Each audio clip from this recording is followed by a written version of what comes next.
Hey there, folks. My name is Brock Chart, and we're back at you with another pop tutorial.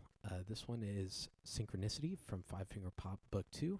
And a little background about this one. The style up at the top is EDM, and that stands for electronic dance music, which is very popular nowadays. There's even just entire festivals and concerts that are completely dedicated to this genre. And a lot of it has like a very specific BPM in particular. I think like house music is like, I don't know, rated like 110 to like 120 BPM, and there's like very very specific like tempo markings for a lot of like rave or electronic music. Artists that I really enjoy in particular, Aphex Twin is awesome. Daft Punk kind of fits into this genre. Dead Mouse as well. And I find that a lot of students are really gravitating towards K-pop right now, which is Korean pop, and a lot of that genre takes inspirations from electronic dance music as well as other pop genres. So let's go ahead and get started with this one. I would encourage, if you guys have like an electronic keyboard or something like that, try out some cool like synthesizer patches, or some, maybe even like a Rhodes setting would be really cool on this. But yeah, just kind of have fun with it. So your right hand too is going to be on this A below middle C here, and we are going to be having a lot of eighth notes to watch out for, and almost always this right hand is going to start on that and of one. So watch out for that eighth note subdivision there. That can help you out. And then your left hand one is going to be on D, right above C3 there. Yep.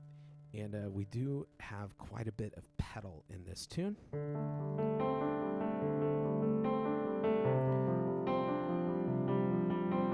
And it almost like puts you in a trance a little bit. And this whole first page is kind of our intro. And so for that right hand, we are going to be reading a couple of ledger lines down, so just be cautious about that. They're mostly in five-finger patterns, and they might spread out just like a little bit here and there. In measure 3, our 4 is going to stay on C, but I'm going to kind of extend my 1 and my 2 down a little bit to where I can go 2 with the G, F, 2, 1, 2, 4, 5. So a lot of like penta scales and sounds there, which is kind of cool with this kind of walking down bass line. And then in measure 5, we kind of bring your hand right back up to where we had started. In measure 7, we're going to be bringing that thumb up a step to this A here below middle C, and I'm going to have a skip between my 1 and my 2 here. So then I'm on A and hitting that C with a 2. Oh, and this whole intro, like on this first page, is kind of a build. And so we're starting fairly soft at a mezzo piano, and then we're going to stay there for a little bit, and things start ramping up around measure 7. I'm going to get a little bit louder. And then this would be our melody right here at the top of the second page, right in measure 9. Now, this melody is kind of different. A couple of the tunes in this book feature sometimes different layers, even in the same hand. And so if you listen to like a pop song on the radio or a rock song or whatever, there's lots and lots of layers, whether it's one artist or a whole band. There's lead singer, there's drums, there's synths, there's guitars, basses, background vocals, whatever. But we only have 10 fingers and 2 hands. And so we have to sometimes play several of those layers, even in the same hand. So if you take a look at right hand, I've notated there's 3 eighth notes, right? And they're kind of groupings of 3. And on the tail end of those, I've notated an accent. That's kind of like our hidden melody. And so I'm imagining like if a singer was doing this, that is our melody, this F-E-D-C-A. And then same thing in 13, F-E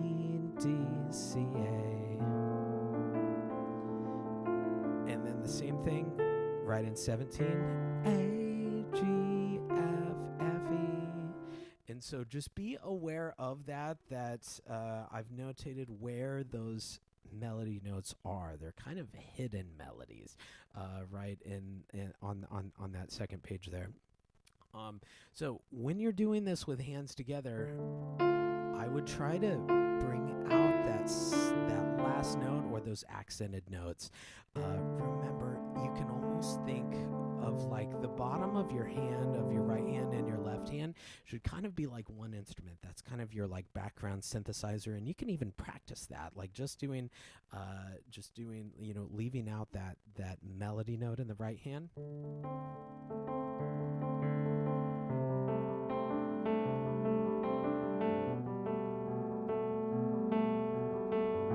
So it should all be kind of around that same volume. So, and then when you add that, make sure that last note kind of pops a little bit. And so you can do that a couple of different ways. You can kind of put physically like more weight on that higher part of your right hand. That's kind of how I do it. And if you notice, I kind of like turn my wrist a little bit, and that's because if I put more weight on that side of the hand, it's going to be easier to play that louder. And so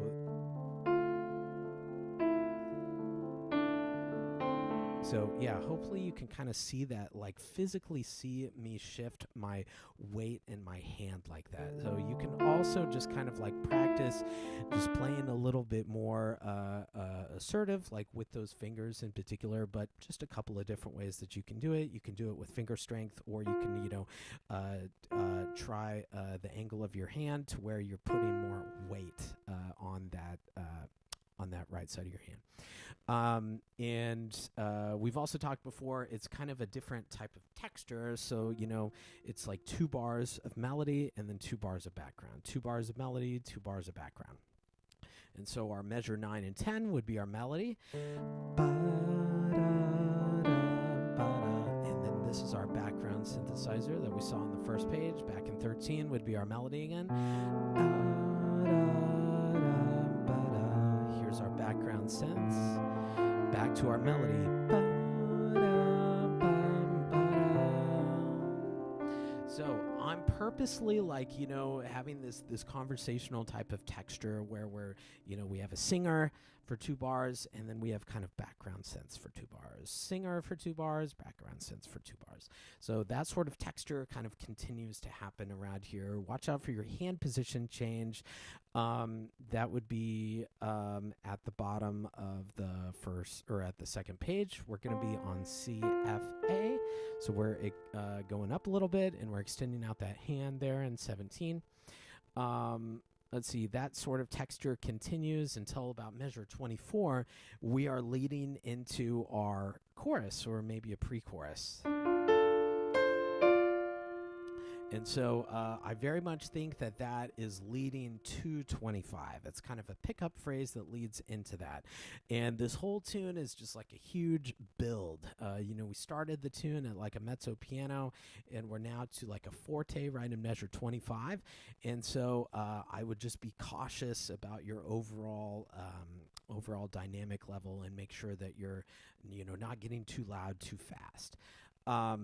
Let's see. So yeah, for that part on those pickups in 24, you're going to put your right hand thumb on D, and I'm going to stretch out a little bit to where I can do 1, 2, 3, 4, 5. And so a couple students might want to do 5, and then they quickly go over like 5, 5 there, and that totally works too because of the pedal. But if you'd like to do 1, 2, 3, 4, 5, that's fine too. So yeah, just make sure that it's consistent. Whatever fingering that you want to, just write it in there, or put a circle over it. Make sure it's consistent. Left hand changes textures here to where we're mostly going like all eighth notes here. 1, 2, 3, 4, 1, 2, 3, 4, 1, 2, 3, 4, 1, 2, 3, 4, 1, 2, 3, 4, 1, 2, 3, 4, 1. So just be aware of that up to up until this point, everything is kind of all eighth notes, more or less. So it kind of sounds like a machine. And some of let's see, I was trying to think, like, this piece in particular, like the Bach thing, is just like, it's a machine. It's just constant eighth notes, or like 16th notes, I suppose, the whole way through. And this is, very much a different type of piece, but we're wanting those rapid fire eighth notes all the way throughout the tune from beginning to end, and just really, really constant time throughout there. So playing along with the play along track or a metronome can help you with that. But here in 25, either the left hand has the eighth notes or the right hand will have the eighth notes there. It's kind of a similar idea to what we had on the first page there.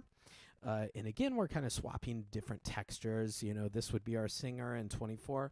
And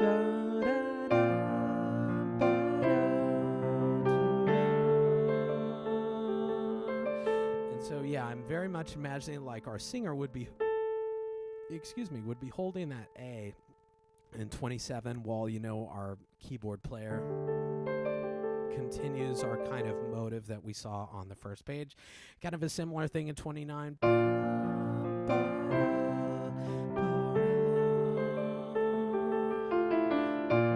So we have these fifths here, and then we're all leading to this.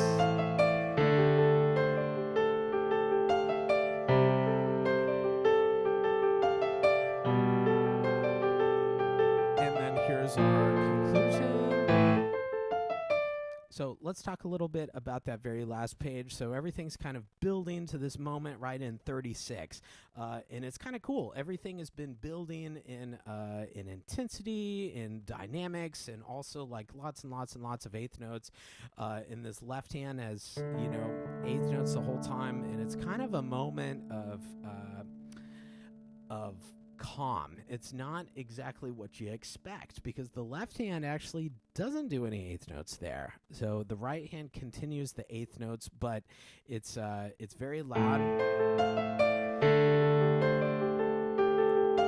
It's kind of like our beginning a little bit, but we now have this ba-da-da, like on the tail end of the phrases, and so that's kind of cool. We still have this kind of descending bass line in that left hand, or at the lower part of the left hand, but we're now kind of adding an additional note, some of these powerful like fifths and sixths there.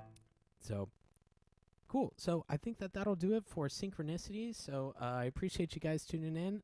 And I hope you found this video helpful, and hope you enjoyed the tune, and I will see you in the next one. Thank you.